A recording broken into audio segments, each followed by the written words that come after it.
আমার মুসলমান, পৃথিবীর জমিনে আল্লাহ আর আপনার হয়ে যান, আপনার জগৎ আপনার হয়ে যাবে। আমি আপনাদের কাছে কোরআনের আয়াতে মুকাদ্দাসা তেলাওয়াত করেছি। আল্লাহ রাস্তায় যারা শহীদ হয় এদেরকে মুর্দা বলা যায় না। আমি হাদিস কোরআন থেকে আপনার একটা প্রমাণ দিতে যাই। ইরাকের সাতজামিনে নবীর দুইজন সাহাবী যাদেরকে 1300 বছর পরে তোলার পরও কাফনের আপনার কাপড়ে কাদার দাগ ছিল না। জোরে বলুন সুবহানাল্লাহ। নারে তাকবীর, নারায়ে রিসালাত, মাসলাকে আলা হযরত জিন্দাবাদ, উলামা আহলে সুন্নাত, নারায়ে তাকবীর, নারায়ে রিসালাত। আমার বন্ধুগান বলার উদ্দেশ্য হলো ওই দুইজন সাহাবীর নাম হলো, একজনের নাম হুযায়ফা রাদিয়াল্লাহু তাআলা আনহু আর একজনের নাম হলো হযরতে আব্দুল্লাহ আনসারী। এরা আল্লাহর হয়েছিলেন, এরা নবীর হয়ে গেছিলেন। আমার নবী বলে, মান কানা লিল্লাহি, যে ব্যক্তি আমার আল্লাহর হয়ে যায়, কানাল্লাহু লাহু, আমার আল্লাহ তার হয়ে যায়। আর আমার আল্লাহ যখন ওই আপনার বান্দা বান্দির হয়ে যায়, ওয়া কুল্লা শাইইন ইয়ানফাউন নাস, সমস্ত সৃষ্টি জগৎ তখন তার হয়ে যায়। সুবহানাল্লাহ। আল্লাহর নবীর সাহাবী, বিশ্ববিখ্যাত জান্নাতি সাহাবী হযরতে হুযায়ফা রাদিয়াল্লাহু তাআলা আনহু ইরাকের সাতজামিনে আজও পর্যন্ত তিনি ঘুমিয়ে আছেন। প্রাথমিক অবস্থায় তাকে দাফন করা হয়েছিল আপনার দাজলা নদীর তীরে। বাবা, ইরাকের সাতজামিনে একটা নদী আছে, তার নাম হলো দাজলা। এই দাজলা নদীর সঙ্গে নবীর সম্পর্ক, নবীর সাহাবীদের সম্পর্ক, হাদিস কোরআনের অনেক আপনার বলে হাতে সম্পর্ক পাওয়া যায়। এই দুইজন সাহাবীকে মদিনাতে নিয়ে যাওয়া হয়েছিল না। যেমন সালমান ফারসি রাদিয়াল্লাহু তাআলা আনহু, ইনিও ইরাকের সাতজামিন আছে। জোরে বলুন সুবহানাল্লাহ। নবীর সাহাবী হযরতে সালমান, ওনাকে যেখানে দাফন করা হয়েছে ওই জায়গাটার নাম হলো সালমান পার্ক। বাবা, এই জায়গাতে আপনার আরাম করতেছে নবীর জান্নাতি সাহাবী। নবীর কোন সাহাবী আপনার জাহান্নামে যাবে না। আল্লাহর নবী বলেছে, এ আমার আপনার উম্মত উম্মাতানিরা, আসহাবু কান্নুজুম, আমার সাহাবীরা আকাশের তারকা সমতুল্য। চাঁদের আপনার ধারে যেমন তারকা থাকে, চাঁদকে সুসজ্জিত করে রাখে, আমার আপনার সাহাবারা আমি আপনার বলে হচ্ছে আকাশের তারকার মতো তারা। আপনার ফবি আইগিহিম ইক্তাদাইতু ফাহাদাইতু, এই সাহাবীদের মধ্যে তোমরা যদি একজনকে ফলো করো, আমি রাসূলুল্লাহ বলতেছি তোমাদের বেড়া পার তোমরা হেদায়েত পেয়ে যাবে। জোরে বলুন সুবহানাল্লাহ। আল্লাহর নবীর সাহাবী হযরত হুযায়ফা ওই ইরাকের সাতজামিনে দাজলা নদীর তীরে ঘুমিয়ে আপনার আছেন, তিনি আপনার শুয়ে আছেন। হঠাৎ করে দাজলা নদীর আপনার বলে হাঁচে বান ভাঙতে লাগলো। যেমন আমাদের আপনার বলে হাঁচে, আপনার বলে হাঁচে আখরিগঞ্জ ভাঙতে ভাঙতে আলাইপুরের কিনারায় চলে এসেছে। দাজলা নদী ভাঙতে ভাঙতে আপনার হুযায়ফা রাদিয়াল্লাহু তাআলা আনহুর মাজার মুকাদ্দাসার কাছে পর্যন্ত পানি চলে আসলো। আল্লাহর নবীর সাহাবী হযরত হুযায়ফা রাত্রিকালে স্বপ্ন যোগে আপনার দেখাচ্ছেন বাদশাকে। ওই ইরাকের বাদশা ছিল, নাম আপনার বলে হচ্ছে মালিক ফয়সাল। বাবা, বাদশা ফয়সাল রাত্রি বেলাতে আপনার ঘুমিয়ে রয়েছে। আপনার হুযায়ফা ডাক দিয়ে বলে, এ আপনার ইরাকের বাদশা, বাদশা ফয়সাল শোনো, আমি নবীর সাহাবী হুযায়ফা বলতেছি, আমার লাশটাকে উঠে অন্য জায়গায় স্থানান্তরিত করো, কারণ আমাকে দাজলা নদীর পানি ছুবো ছুবো মনে হয়ে গেছে। কত খেলা খেলা গো মাওলা তোমার শিখের বাজারে। জোরে বলুন আর একটু জোরে, আরে কত খেলা খেলা গো মাওলা তোমার শিখের বাজারে। আসি কমা সুখের খেলা অন্য বুঝবি কি করে, তোমার শিখের বাজারে। কত খেলা খেলা গো মাওলা তোমার শিখের বাজারে। আপন দোস্তকে বাঁচাবারে তাহারে, দেখো রাস্তা হয় পা নির্ভীত তাহারে। আপন দোস্তকে বাঁচাবার তাহারে, রাস্তা হয় পা নির্ভীত তাহারে। দোস্ত বাঁচে দুশমন মারে, খেলা ভিতরে সুবহানাল্লাহ, তোমার সিকের বাজারে কত খেলা খেলা গো মাওলা তোমার সিকের বাজারে। আল্লাহর নবীর সাহাবী রাত্রি বেলায় স্বপ্ন দেখায়, ও বাদশা ফয়সাল ইরাকের বাদশা, আমার আপনার কবরের কাছে আমার মাজারের কাছে পানি চলে এসেছে, তুমি আমাকে তাড়াতাড়ি এইখান থেকে স্থানান্তরিত করো। আপনার মালিক ফয়সাল রাত্রি বেলায় স্বপ্ন যোগে দেখলেন, স্বপ্নের কথা দিনে কাজের জন্য বিভিন্ন কাজে ব্যস্ত থাকার কারণে মালিক ফয়সাল ভুলে গেলেন। আবার পরের দিন রাত্রি বেলা হলো, আবার দ্বিতীয় রাত্রে স্বপ্ন যোগে দেখাচ্ছেন আল্লাহর নবীর সাহাবী হুযায়ফা।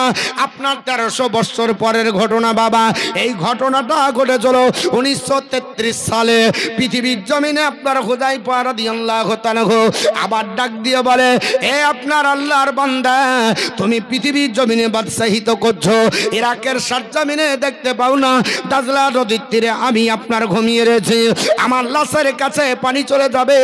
আল্লাহর নবীর আর একজন বিশিষ্ট সাহাবী আমার পাশে আছে, নাম হলো তার হযরত আব্দুল্লাহ আনসারী। তার আপনার মাজার মুকাদ্দাসায় পানি আপনার ঢুকবো হয়ে গেছে, তুমি তাড়াতাড়ি তাকে বের করে স্থানান্তরিত করে অন্য জায়গায় করো। হযরত আপনার বলে হয়েছে হুযায়ফার স্বপ্নটা আপনার মালিক ফয়সাল দেখার পরে আবার আপনার চিন্তা করতে করতে দিনের বেলা আপনার ভুলে গেলেন। তৃতীয় রাত্রি যখন হয়েছে মালিক ফয়সালকে রাত্রে স্বপ্ন দেখায়, একই সঙ্গে তিনজনকে স্বপ্ন দেখাচ্ছে। আপনার মালিক ফয়সালের প্রধানমন্ত্রী, তার নাম ছিল বাবা নুরি আল মালিকি, ওকে স্বপ্ন যোগে দেখায়, এ প্রধানমন্ত্রী নুরি আল মালিকি, তোমার বাদশা ওয়াকিবাহান নাই, তোমার বাদশা আমার প্রতি গুরুত্ব দেয় না, আমি নবীর সাহাবী হযরতে হুযায়ফা বলতেছি আমার লাশটাকে স্থানান্তরিত করো। আপনার বলা হয়েছে মালিক ফয়সালের একটা বিশ্ববিখ্যাত আপনার মুফতি ছিলেন, ওই মুফতি সাহেবকে স্বপ্ন যোগে দেখায়, এ মুফতি সাহেব আজকে রাত্রি বেলাতে স্বপ্নটা তুমি দেখতে পাচ্ছ, আমার আপনার পৃথিবীর জমিনে আল্লাহর নবীর সাহাবী হুযায়ফা বলতেছে আমার লাশকে অন্য জায়গায় নিয়ে যাও।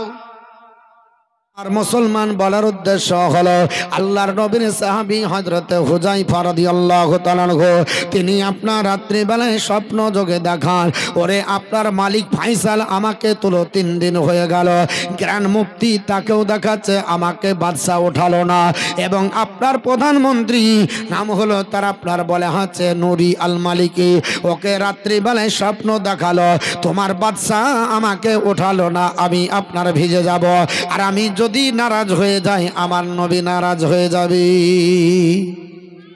স্বপ্ন হলো 3 প্রকার, বুখারী আর আপনার মুসলিমের বর্ণনা, আল্লাহর পবিত্র কোরআন সূরা ইউসুফের মধ্যে আপনি দেখেন বাবা, আল্লাহর কোরআন বলেছে ইজ ক্বালা ইউসুফু লিআবিহি ইয়া আবাতি ইন্নী, এই আয়াতের ব্যাখ্যা যদি আপনি দেখেন নবী বলেছে 3 প্রকার আপনার স্বপ্ন। এক প্রকার স্বপ্ন হলো আল্লাহ প্রদত্ত স্বপ্ন যারা দেখে, নবী বলেছে নবুয়াতের 70 ভাগের 1 ভাগ দর্শন করে, জোরে বলুন সুবহানাল্লাহ। এটা সহিহ বুখারীর ঘটনা, গল্প কিসসা কাহিনী করে কাটিয়ে দিতে রাজি নই, আমার কথাগুলো একটু মূল্যায়ন করবেন, আমি আপনাদেরকে কিছু মেসেজ দিয়ে চলে যাব। 2 নাম্বার স্বপ্ন হলো শয়তান প্রদত্ত, এই স্বপ্নটা যারা রাত্রি বেলায় দেখবে শয়তান তাদেরকে প্ররোচনা দেয়, শয়তান তাদেরকে প্রলোভিত করে, এরা আপনার এই স্বপ্ন যোগী দেখে।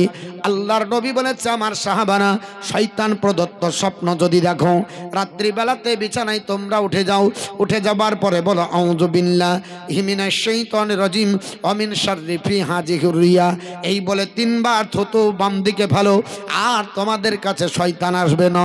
কিন্তু মুসলমান আপনার কে কোনটা করি, স্বপ্ন দেখার পরে বিভিন্ন আপনার মন্তব্য হয়। 3 নাম্বার স্বপ্ন হলো ধাঁধা, দিনে যেমন টেনশন করবেন রাত্রে তেমন ভুল বকবেন। 3 আপনার বলা হয়েছে 3 জন ব্যক্তিকে একই সাথে রাত্রি বেলায় আল্লাহর নবীর সাহাবী হুযায়ফা স্বপ্ন যোগে দেখায়, ওরে মালিক মালিকে ফাইসাল তোমার কাছে 3 দিন ধরে হয়ে গেল, এখন পর্যন্ত আমার লাশটা উঠালে না। আমি আপনার তোমার কাছে ডাক দিয়ে বলি, পৃথিবীর জমিনে মালিক ফাইসালকে স্বপ্ন যোগে হুযায়ফা রাদিয়াল্লাহু তাআলা স্বপ্ন যোগে দেখায় আমার লাশটা তাড়াতাড়ি উঠাও। আপনার বলে হাঁচে জ্ঞান মুক্তি দেখলেন সকালবেলা, আপনার বলে হাঁচে নুরি আল মালিকি প্রধানমন্ত্রীকে গিয়ে মুফতি সাহেব বলে, এ আপনার নুরি আল মালিকি প্রধানমন্ত্রী, আমাকে রাত্রিবেলায় স্বপ্ন যোগে আল্লাহর নবীর সাহাবী হুযায়ফা স্বপ্ন যোগে দেখালো। 3 দিন ধরে মালিক ফাইসাল বাদশাকে আপনার দেখায় স্বপ্ন, কিন্তু কেন তাকে উঠাই না, এর আপনার ভাবার্থ বোঝা যায় না। মুফতি সাহেবের ফতোয়া শুনে আপনার নুরি আল মালিকি বলল, মুফতি সাহেব আমি তো স্বপ্নটা আজকে রাত্রে দেখেছি, আল্লাহর নবীর সাহাবী হুযায়ফা যেন বলতেছে দাজলা নদীর তীর ভেঙে গেছে। মালিক ফাইসালের কাছে যাওয়া হলো, বাদশাহ মালিক ফাইসাল বলছে আমিও দেখেছি, ভুলে গেছিলাম, কি করা যাবে? এক গ্রাম মুফতি তোমার ফতোয়া ফারাইজ হাফিজ করো। আমি মন্ত্রী মহোদয় নিয়ে বৈঠক বসে গেলাম, কি করা যায়, লাশগুলোকে কোথায় নিয়ে যাওয়া যায়, হাদিস কোরআন রিসার্চ গবেষণা করে বলো স্থানান্তরিত করা যাবে কিনা। আপনার পৃথিবীর জমিনে গ্রান্ড মুফতি বলল কেন যাবে না, আল্লাহর নবীর সাহাবী হযরতে আপনার বলে আছে জাবির রাদিয়াল্লাহু তাআলা আনহু তিনার আব্বাকে আপনার 6 মাস পরে উহুদের যুদ্ধের আপনার ময়দান থেকে এক কবর থেকে অন্য কবরে নিয়ে যায়। জোরে বলুন সুবহানাল্লাহ সুবহানাল্লাহ সুবহানাল্লাহ। সাহাবীর হাদিস বুখারী শরীফের মধ্যে কিতাবুল জানাইজে এসেছে।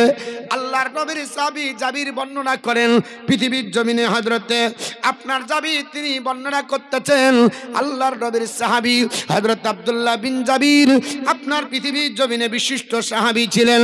আপনার লম্বা হাজারা উহুদের যুদ্ধ যখন সময় চলে আসলো, হঠাৎ করে আপনার বলে হয়েছে ওই অবস্থায় তিনি বলতেছে দানি আবি ফিল লাইলি, এক রাত্রিতে আমার আব্বা জান আমাকে রাত্রি বেলায় ডাকলো, ডাকার পরে আপনার ডাক দিয়ে বলছে ফাঁকলা, আমাকে ডাক দিয়ে বলছে বেটা, এ বেটা শুনে রেখে দাও, আমি আপনার তোমার কাছে কিছু কথা আপনার বলতে চাই।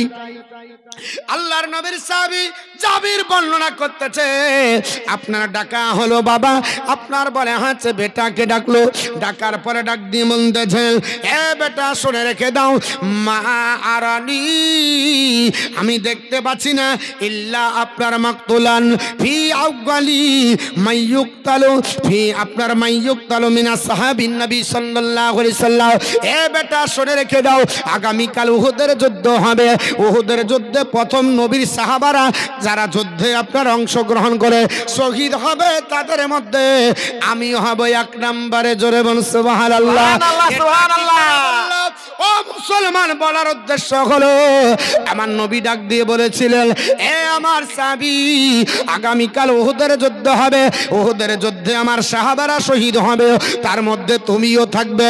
হযরত আপনার বলে হয়েছে জাবির বর্ণনা করে ওই অবস্থায় আপনার বলে হয়েছে আমার আব্বা জান বলল আমি আপনার প্রথম হব, আমি যুদ্ধের ময়দানে যাব, এর জন্য তোমাকে ডাকি বেটা, তুমি শুনে রেখে দাও। এ বেটা শোনো, আমি তোমাকে বলতেছি আপনার বলে হয়েছে পৃথিবীর জমিনে ওয়া ইন্নী লা আতরুকু বাদি, এ বেটা আমি পৃথিবীর জমিনে আমার ইন্তিকালের পরে আমি কাউকে রেখে গেলাম না, আমার কাছে পৃথিবীর জমিনে আপনার বলা হয়েছে আজ্জা আলাইয়া মিনকা, তুমি ছাড়া আর কেউ প্রিয় নাই, কিন্তু গায়রা নফসি রাসূলুল্লাহ সাল্লাল্লাহু আলাইহি সাল্লাম, আমি রাসূলকে সবচাইতে বেশি ভালোবাসি, রাসূলের পরে আমার কাছে আপনার সবচাইতে নিকটে যে ছিল সে হলো বেটা তুমি। আমি পৃথিবীর জমিনে চলে যাব, উহুদের যুদ্ধ হবে, আগামীকাল শহীদ হবে যারা, তাদের মধ্যে আমি 1 নাম্বার হব। এ বেটা চলে যাব, তবে আমার কিছু দায়িত্ব আছে, আমি তোমার কাছে রেখে দিতে যাচ্ছি, আমার কাছে কিছু ঋণ আছে, এই ঋণের টাকাগুলো তুমি পরিশোধ করবে। 6টা বোন তোমার থাকলো, এদের বিবাহ শাদী দিবে। হযরত আব্দুল্লাহ আপনার জাবির বিন আব্দুল্লাহ বর্ণনা করে আগামীকাল সকাল হয়ে গেল, ফাসবাহানা সকাল যেমন হয়ে গেল সঙ্গে সঙ্গে দেখা যায় সর্বপ্রথমে আমার আব্বা জান শহীদ হলো। সুবহানাল্লাহ সুবহানাল্লাহ। কি বলে ইলমে গায়েব জানে না, সহিহ বুখারীর বর্ণনা। জ্ঞান মুক্তি বলছে হাদিস খুলে দেখো, শহীদ যখন হলো আপনার ওই অবস্থায় জাবির বর্ণনা করেন যে আমার আব্বা জানের টাকা পয়সা অনেক ঋণ ছিল, 6টা বোন থাকার কারণে আমার আব্বা জানকে দুটো আপনার বলে হাতে কাফন দিতে পারলাম না। একটা কাফনে জড়িয়ে আপনার অন্য একজন সাহাবীর সাথে দাফন করা হলো। আপনার মাদফন বলা হচ্ছে দুফিনা মাহু ফি গায় আপনার দুখিনা মাহু আখরা ফি কাবরিহি, অন্য একজনের কবরে তাকে দাফন করা হলো। 6 মাস পার হয়ে গেল। একদিন হঠাৎ করে দেখা যায় আমার আল্লাহ পাক এত ধন দৌলত দিল, এত সম্পদ দিল, 6টা বোনের বিয়ে দিলাম, আল্লাহ আমাকে সুখী বড়লোক বানালো। মন আর মানলো না, আমার আব্বাকে আমি এক কবরে রাখবো না, 6 মাস পর কবরের খনন করে অন্য জায়গায় স্থানান্তর করা হবে। হযরত জাবির রাদিয়াল্লাহু তাআলা বর্ণনা করে আমার আব্বা জানকে কবর থেকে উঠিয়ে দেখি আব্বা জানের কবরে কাফনের পচেনি। সুবহানাল্লাহ। ছিল কানে একটা দাগ ছিল, যেমনি কানটা লড়েছে ওই রাজা তাজা রক্ত বের হয়। জোরে বলুন সুবহানাল্লাহ। সুবহানাল্লাহ। আপনার 6 মাস পরে নবীর সাহাবী যদি আমার নবীর জামানায় যদি আপনার উহুদের প্রান্তরে আপনার স্থানান্তরিত করতে পারে, এটা যদি জায়েজ হয়, এটা যদি নাজায়েজ হারাম না হয়, আমার আপনার বলে হয়েছে নবীর সাহাবী হযরত হুযায়ফাকে স্থানান্তরিত করব, এর জন্য কোনো অসুবিধা নাই। একজন মুফতি কি করা যাবে বলে বৈঠক বসে যান। একটা আপনার বৈঠক বসানো হলো, আপনার বলে হচ্ছে মন্ত্রী মহোদয় নিয়ে দাজলা নদীর তীরে যাওয়া হলো। দাজলা নদীর তীরে গিয়ে দেখা গেল দেখি আল্লাহর নবীর সাহাবীরা কি অবস্থা আছে। হযরত আপনার হুযায়ফা রাদিয়াল্লাহু তাআলা আপনার লাশটা একটু ভিতরে ছিল, আর আব্দুল্লাহ আনসারীর লাশের কাফন যেন মাটি পানিতে একটু ভাসতেছে। সুবহানাল্লাহ সুবহানাল্লাহ। কতদিন পরে? জোরে বলতে হবে, কতদিন পর? কতদিন পর? এটা আমার বেকার বলা হচ্ছে 1300 বছর পর। আমার মুসলমান আপনাদের কাছে 2 জন সাহাবী জিন্দা নবীর জান্নাতি সাহাবীর ঘটনা বলছিলাম বাবা। এটা আপনার চাক্ষুষ প্রমাণ, পৃথিবী গোটা বিশ্বব্যাপী প্রমাণ আছে। 1933 সালের ঘটনা। আরব এলাকায় মক্কার মৌসুম আপনার হজের মৌসুম আপনার চন্দ্রধা ইরাকের আপনার বাদশা মালিক ফয়সালের কাছে আপনার খবর গেল এই বাদশা আপনার মালিক ফয়সাল আপনি তুলে দাফন করবেন না, একটু সময় দিবেন, রেখে দিবেন, আল্লাহর নবীর জান্নাতি সাহাবীদের একটু দেখতে দিবেন। আপনার বলে আছে, আপনার বলে আছে মেলের মাধ্যমে আপনার চিঠির মাধ্যমে চতুর্দিক থেকে খবরাখবর হয়ে গেল। সবাই জানতে পেরে গেল আল্লাহর নবীর 2 জন সাহাবীকে দাজলা নদীর তীর থেকে তোলা হবে। আপনার 3 তারিখ নির্দিষ্ট হলো 1933 সালে। মুসলমান আপনার হজের মৌসুম শেষ হয়ে গেল। আপনার ইরাকের সরজমিনে মক্কা মদিনাতুল মুনাওয়ারা ঘুরে সবাই হাজিরা আপনার জোগাড় হলো। কমপক্ষে 5 লক্ষ হাজি আপনার এসেছিল। সেই দিন আপনার হাজারে হাজারে লোক আপনার নবীর সাহাবীদের দেখার জন্য আপনার সমবেত হয়েছিল। সেইখানে বিজ্ঞানীরা পর্যন্ত ছিল, দার্শনিকেরা ছিল, ডাক্তার ছিল। পৃথিবীর জমিনে আপনার জ্ঞান মুক্তি বলে মালিক ফয়সাল এবং আপনার বলা হয়েছে প্রধানমন্ত্রী নুরি আল মালিকি বলল নবীর সাহাবীদের তুলতে গিয়ে যেন বিয়াদবি না হয়ে যায়, কারণ নবীর সাহাবীরা জিন্দা, এদেরকে তুলতে গেলে যদি লাগে কষ্ট পেয়ে যাবে। আমার নবী বলেছে কবরস্থানে যদি যাও খবরদার কবরে হিনান দেবে না। ইয়া রাসূলুল্লাহ কেন হিনান দেব না? আমার নবী বললেন কবরের উপরে যদি হিনান দাও, জিন্দা মানুষের উপরে আপনার যদি হিনান দাও যতটা কষ্ট পাবে, কবরবাসীর উপরে যদি তোমরা কবরে পা দাও ততটাই কষ্ট পায়। আল্লাহর নবী ডাক দিয়ে বলেছিলেন বাবা, এই জন্য আপনার মুফতি সাহেব বলল খবরদার কোনো বেয়াদবি জানা না হয়ে যায়। সেই দিন আপনার হাজার হাজার লোক 5 লক্ষ হাজির সমবেত হলো। জার্মানির একটা বিজ্ঞান গেছিল, সেই বিজ্ঞানীরা আপনার চক্ষু বিশেষজ্ঞ ছিল। আপনার 1933 সালে আল্লাহর নবী 2 জন সাহাবীকে আপনার দাজলা নদীর তীর থেকে বাবা আপনার তোলা হলো। আপনার হযরতে হুযায়ফাকে আর হযরতে আব্দুল্লাহ আনসারীকে দেখা গেল আব্দুল্লাহ আনসারীর কবরে কিছুটা পানি ঢুকে গেছে, যেমনি তুলেছে আল্লাহর নবী 2 জন সাহাবীকে সম্মুখে রাখা হলো। 2 জন সাহাবী মনে হচ্ছে সবে মাত্র দাফন করা হয়েছে। জোরে সুবহানাল্লাহ।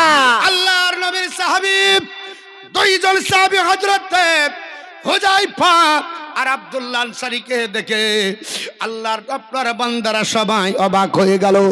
আপনার হাতের আঙ্গুলগুলো যেন আপনার সতেজ রয়েছে, একটা লোম পর্যন্ত খসে না, চুল পর্যন্ত খসে যায়নি, দাড়ি মুবারকে যেন লাবণ্যতা বহন করে, আপনার রক্ত সঞ্চালন চলতেছে, আপনার একটু আপনার বলা আছে যেখানে ক্ষত বিক্ষতর দাগ ছিল ওই জায়গাটা একটু সরাতে গিয়ে লড়ে যাবার কারণে তাজা রক্ত বের হচ্ছে। জোরে বলুন সুবহানাল্লাহ। আমার আল্লাহ বলেছে ওয়ালা তাকুলু লিমান ইউকতালু ফি সাবিলিল্লাহি আমওয়াত, যারা আল্লাহ রাস্তায় শহীদ হয়ে যায় তাদেরকে মুর্দা বলো না, তারা জিন্দা জিন্দা জিন্দা। জোরে বলুন সুবহানাল্লাহ। আল্লাহর কোরআন অনুযায়ী আল্লাহর নবী দুইজন সাহাবী জিন্দা, 5 লক্ষ হাজী সাহেব সেখানে আপনার প্রমাণ দিতেছে। 1933 সালে সবাই আপনার অবাক হয়ে গেল, বেধর্মী যারা হাজার হাজার ছিল কলমা পড়ে মুসলমান হয়ে গেল। আপনার জার্মানির ডাক্তার চক্ষু বিশেষজ্ঞ বলল বাদশা এ মালিক ফয়সাল, আপনাদের এই নবীর সাহাবীকে আমাকে একটু পরীক্ষা করতে দেন, আসলে আপনার সে জিন্দা আছে না মুর্দা একটু একটু দেখা যাবে।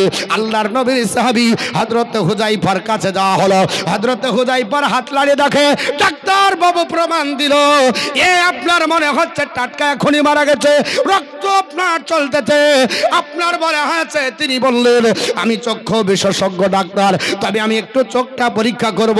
পৃথিবীর বিজ্ঞানীরা বলেছে মানুষ যখন মারা যায় সঙ্গে সঙ্গে মানুষের আপনার ডেড বডিটা কবরস্থ করার পরে 72 ঘন্টা পরে বাস্ট হয়ে যায়, আর কোনো লাশ থাকবে না, 72 ঘন্টা পর বাস্ট হয়ে যাবে। 8 দিন যদি হয়ে যায় আপনার পচন ক্রিয়া চলবে, 40 দিন যদি হয়ে যায় এত আপনার গ্লানি আপনার রাসায়নিক বিক্রিয়া হবে, মাটি পর্যন্ত আপনার স্যাঁতস্যাঁতা হয়ে যাবে। 2 বছর যদি হয়ে যায় হাড্ডি ছাড়া আপনার মাংসগুলো সব মাটিতে খেয়ে নেবে। আর 40 বছর যদি হয়ে যায় 3টি হাড্ডি ছাড়া সব হাড্ডি পর্যন্ত নষ্ট হয়ে যায়। একটা হলো মাথার হাড্ডি, একটা গলার আপনার টিগরে, আর একটা হচ্ছে পিছনের টিগরে। এই 3টি হাড্ডি ছাড়া সব নষ্ট হয়ে যায়। কিন্তু 1300 বছর হলো আল্লাহর নবীর সাহাবী, হাড্ডি তো দূরের কথা একটা লোম পর্যন্ত খসে না। আপনার বলে হয়েছে সেইখানে হাজার হাজার লোকের সামনে আপনার ক্যামেরা ফিটিং করে আপনার চলতেছে পৃথিবীর জমিনে। আল্লাহর নবীর সাহাবী হুযায়ফার চোখটা যেমনি আলগা করতে যাবে চোখটা বুঝেছিল, কারণ নবী বলেছে যদি কেউ ইন্তিকাল করে যায় চোখটাকে বন্ধ করে দাও। চোখ বন্ধ করা অবস্থায় যেন আপনার আরাম করতেছে, যেন ঘুমাতেছে। এই রকম দৃশ্য দেখে আপনার বলা হয়েছে জার্মানি বিজ্ঞানী চক্ষু বিশেষজ্ঞ যেমনি আপনার বলা হয়েছে চোখ হাত দিয়েছে, আর চোখটা যেমনি খুলেছে আল্লাহর নবীর সাহাবী হযরতে হুযায়ফার চোখের জ্যোতি ডাক্তারের আপনার যেমন আপনার চোখে লেগে যায়, সঙ্গে সঙ্গে জার্মানি বিজ্ঞানী জমিনে পড়ে গেল। আপনার বলে হচ্ছে ঘন্টার পর ঘন্টা বেহুশ হয়ে থেকে গেল।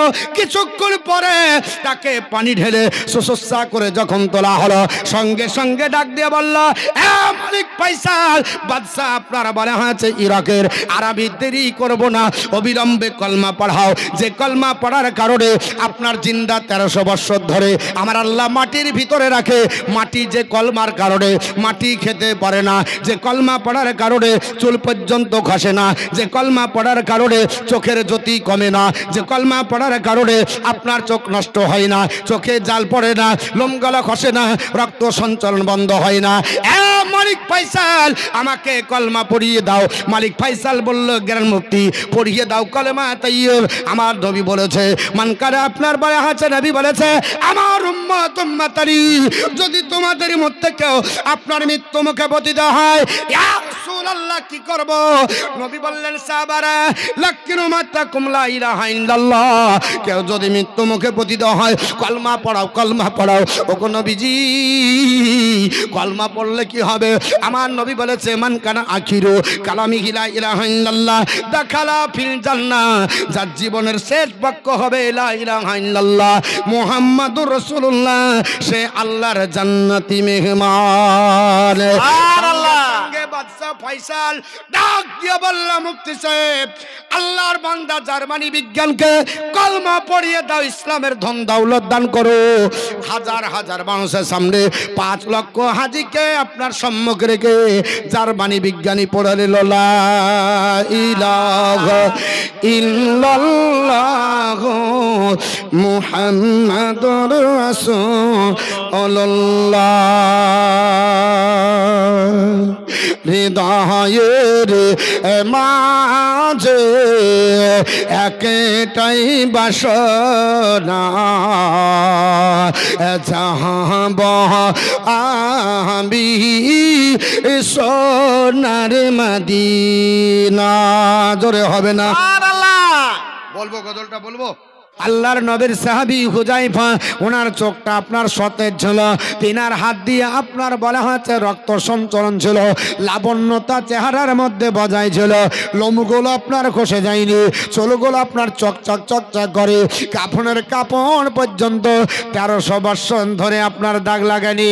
হযরত হুযায়ফা লাশের কাছে দাঁড়িয়ে আপনার কলমা পড়ে মুসলমান হলো। সেই দিন আপনার পৃথিবীতে ঐতিহাসিক ঘটনা ঘটে গেল। সবাই বলল হুযায়ফাকে আর আব্দুল্লাহ আনসারীকে কোথায় নিয়ে দেওয়া হবে? সেই দিন আপনার বাদশা, আপনার মালিক ফয়সাল ডাক দিয়ে বলল, আমরা আর এখানে রাখবো না, আমরা নিয়ে চলে যাব হযরত সালমান পারসি রাদিয়াল্লাহু আপনার কাছে। ওই আপনার ইরাকের সরজমিনে একটা আপনার কবরস্থান, যেটাকে আপনার মালিক আপনার বলা হয়েছে আপনার সালমান পার্ক বলা হয়।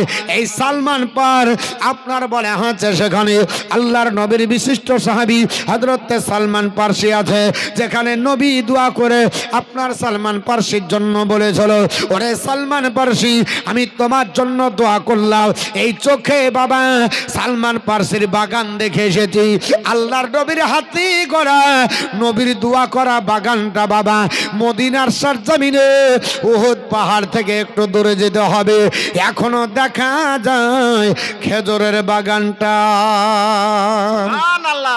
হযরতে হুযায়ফা বাবা জিন্দা ছিলেন, এর জন্য নবী বলেন, মিসকাত শরীফের আপনার বলা হয়েছে হাদিস 221 পৃষ্ঠাতে হযরতে দারদা রাদিয়াল্লাহু তাআলা আনহু তিনি বর্ণনা করেন, আমার নবী বলেছে, ইন্নাল্লাহা হাররামা আলাল আরদি আসসাদাল আম্বিয়াই ফা নাবিয়ুল্লাহি হাইয়্যু ইরজাকুন।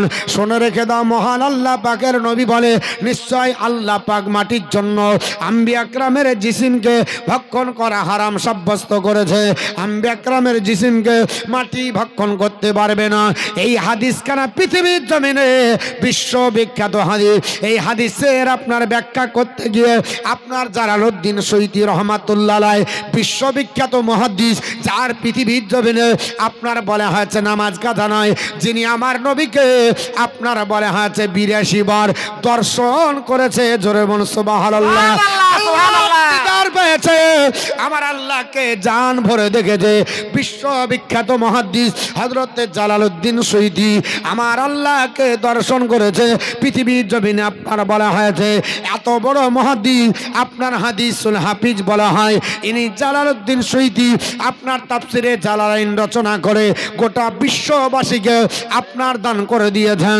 এনার একটা আপনার বলা হয়েছে মন্তব্য ইনি করেছেন, হাদিস থেকে একটা মন্তব্য করতে গিয়ে তিনি সিফা শরীফের আপনার বলা হয়েছে ভিতরে একটা হাদিস সানায়ন করেছেন হযরতে আনাস রাদিয়াল্লাহু তাআলা আনহু থেকে। উনি ডাক দিয়ে বলছেন, জগৎবাসীরা আমার নবী সোনার জবানে বলেছে, আল আম্বিয়াউ আহয়াউন, আপনার নবীগণ জিন্দা। জোরে বলুন সুবহানাল্লাহ। প্রত্যেক নবী জিন্দা, ফি কুবুরিহিম, প্রত্যেক নবী আপন কবরে তারা জিন্দা। ওয়ায়ুসাল্লুনা, আর কবরে আপন নবী নামাজ পড়ে। জোরে বলুন জিন্দা, জোরে বলুন সুবহানাল্লাহ। নবীর সাহাবী হযরতে আনাস বর্ণনা করে, হাদিসটি সিফা শরীফের মধ্যে আনায়ন করা হয়েছে।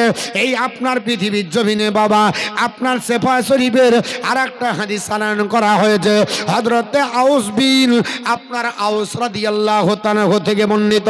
হযরতে আউস বিন আউস তিনি আপনার বর্ণনা করছে, এ জগৎবাসীরা আপনার বলে হচ্ছে তোমরা শোনো, শোনো, আপনার পৃথিবীর জমিনে আপনার আল আম্বিয়া ও আহয়াউন ফি কবরিহি, সমস্ত নবীগণ আপন কবরে জিন্দা। জোরে বলুন সুবহানাল্লাহ। সুবহানাল্লাহ, সুবহানাল্লাহ। করতে গিয়ে বিশ্ববিখ্যাত আপনার বলা হয়েছে হাদিসের আপনার বিশারদকারী আপনার বুখারী শরীফের সারা যে লোকটা রচনা করেছেন আপনার বিশ্ববিখ্যাত মোল্লা আলী কারি বলা হয়।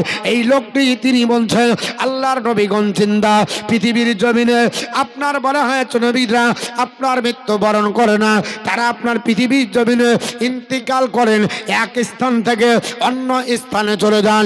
এবং এই মিশকাত শরীফের হাদিস আপনার সাহেবে মিসকাতের সারা রচনা করেছেন যিনি, পৃথিবীর জমিনে আপনার বলা হয়েছে কাজী আপনার আয়াজ তাকে বলা হয়। এবং মিরকাতের মধ্যে হাদিসটি নকল করতে গিয়ে ব্যাখ্যা করতে গিয়ে মিরকাত আপনার যিনি রচনা করেছেন উনি ডাক দিয়ে বলছেন জগৎবাসীরা তোমরা যে হাদিস পড়েছ আমার আপনার আকীদা হলো, আমার বিশ্বাস হলো পৃথিবীর জমিনে আপনার নবীগণ আপনার মৃত্যুবরণ করে না, আপনার গলে যায় না, আপনার পচে যায় না, কবরের ভিতরে জিন্দা থাকে। এই জন্য আপনার অজিলা কিলা এর জন্য বলা হয় আউলিয়া আল্লাহ।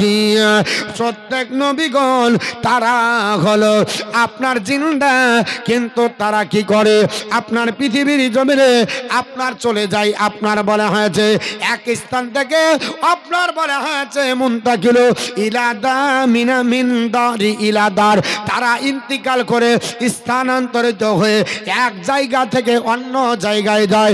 আল্লাহর অলিগণ যারা হয় তারা পৃথিবীর জমিনে এরাও আপনার মৃত্যুবরণ করে না।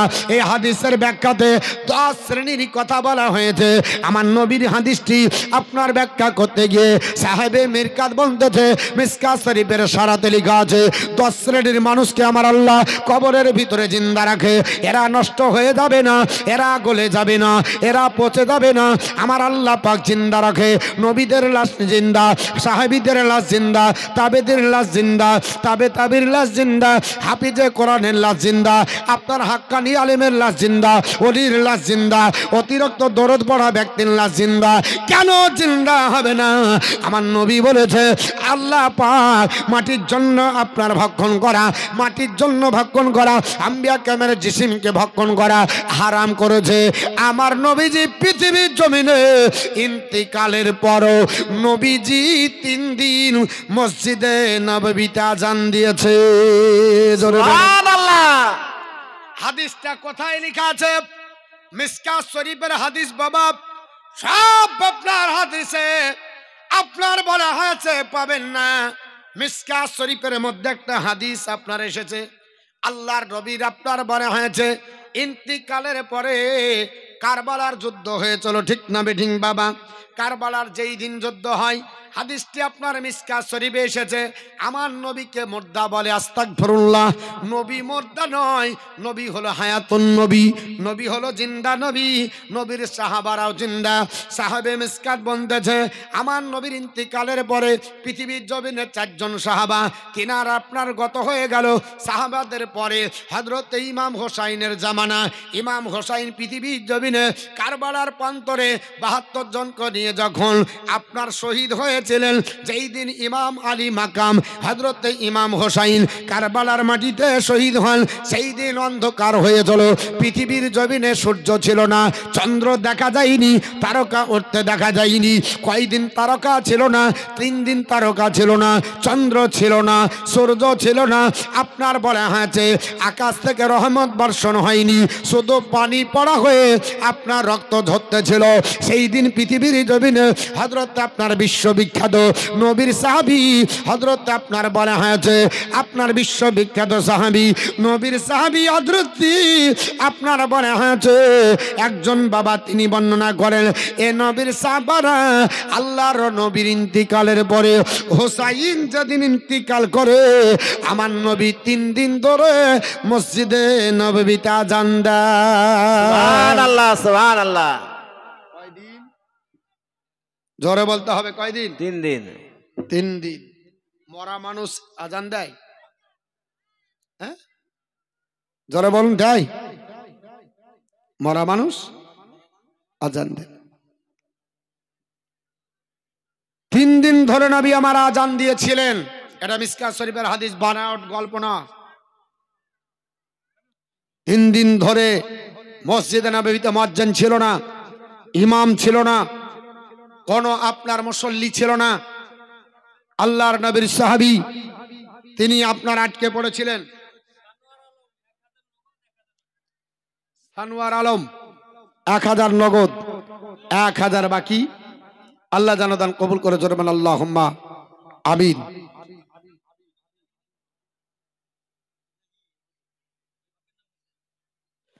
আমার বন্ধুগণ একটু শুনেলেন, ঘটনাটা বলে দিই। হাদিসটি আপনার লম্বা হাদিস, বলতে গেলে সময় লেগে যাবে। আমি হাদিসটা রেফারেন্স দিব না, শুধুমাত্র তরজামাটা বলে দিই বাংলায়। হযরত আপনারা বলা হয়েছে, আপনারা বলা হয়েছে সাঈদ বিন মুসাইয়িব রাদিয়াল্লাহু তাআলা আনহু, এই সাহাবী মসজিদে নববীতে একাই তিনি ঢুকলেন। বাবা জোহরের নামাজ যখন হযরতে হোসাইন আপনার শহীদ হয়েছিলেন, ওই দিনটা ছিল শুক্রবারের দিন। শুক্রবারে তিনি শহীদ হন। জুম্মার দিনে সময় উনি আপনার পৃথিবীর জমিনে শহীদ হলেন। হযরত আপনার সাঈদ বিন মুসাইয়িব রাদিয়াল্লাহু তাআলা আনহু তিনি দেখেন মসজিদে নববীতে কোন মানুষ নাই। সুবহানাল্লাহ, সুবহানাল্লাহ। আল্লাহর নবীর হাতে গড়া মসজিদ, ওই মসজিদে নববী আপনার এখনো দেখা যায় পিলার গালা আলাদা। আমার নবী যেটা হাতে তৈরি করেছিলেন, ওই মসজিদের জায়গাটাকে এখন রিয়াজুল জান্নাহ বলা হয়। টিকিট কেটে 2 রাকাত নামাজ পড়তে হয়। আমার নবীর রওজা আর নবীর মিম্বার, এই জায়গাটুকুকে রিয়াজুল জান্নাহ বলা হয়। এটা হলো জান্নাতের টুকরা। আল্লাহর যারা আপনার বান্দা হজ করতে যায়, আল্লাহর বান্দি যারা যায়, টিকিট কাটতে হয়, ফর্ম ফিল আপ করতে হয়। এর জন্য যখন টাইম দেয় 2 রাকাত নামাজের জন্য, যারা গেল আল্লাহর নবীর কথা অনুযায়ী জান্নাতে 2 রাকাত নামাজ পড়লো। সুবহানাল্লাহ, সুবহানাল্লাহ। আল্লাহর নবীর সাহাবী হযরত সাঈদ বিন মুসাইয়িব তিনি মসজিদে নববীতে ঢুকলেন। এত বড় মসজিদ, মুয়াজ্জিন কোথায়? মুয়াজ্জিন দেখতে পাওয়া যায় না, আপনার ইমাম দেখতে পাওয়া যায় না, মুসল্লি দেখতে পাওয়া যায় না। সাঈদ বিন মুসাইয়িব তিনি কিছু দেখতে না পেয়ে আপনার ধরতে তিনি দেখছেন টাইম হয়ে গেছে। হযরত সাঈদ বিন মুসাইয়িব বলে, ও নবীর সাহাবীরা, আমি মিম্বারের উপরে দেখলাম কোন আপনার লোকজন নাই। মিনারে আজান হবে, মিনারেও এখনো কোন আপনার লোক নাই। তুমি আহবার সগো প্রেমিক বিলাল, মহদেরি জগতে ফিরে নতুন করিয়া আজান হাকিতে কাবার মিনার পরে দিয়ে যায় আমার পৃথিবীর সম্পদ, বলে যায় দুটি কথা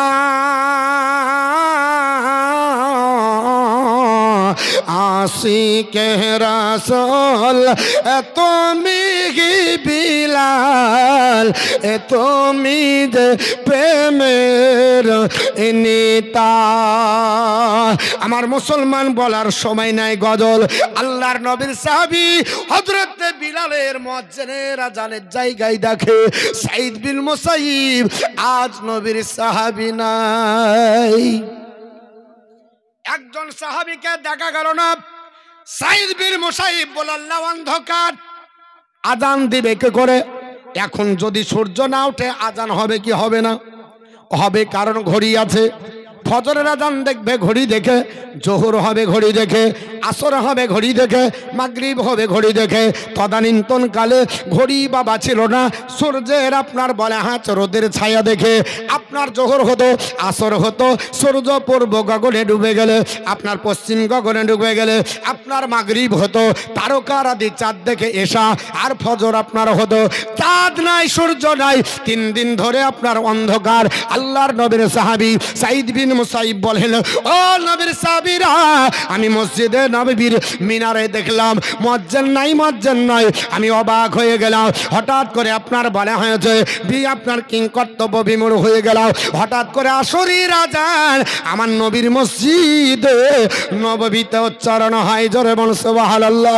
আমি দৌড়তে লাগলাম, ও মিনারে দেখি কে আপনার মুয়াজ্জিন আছে কিনা।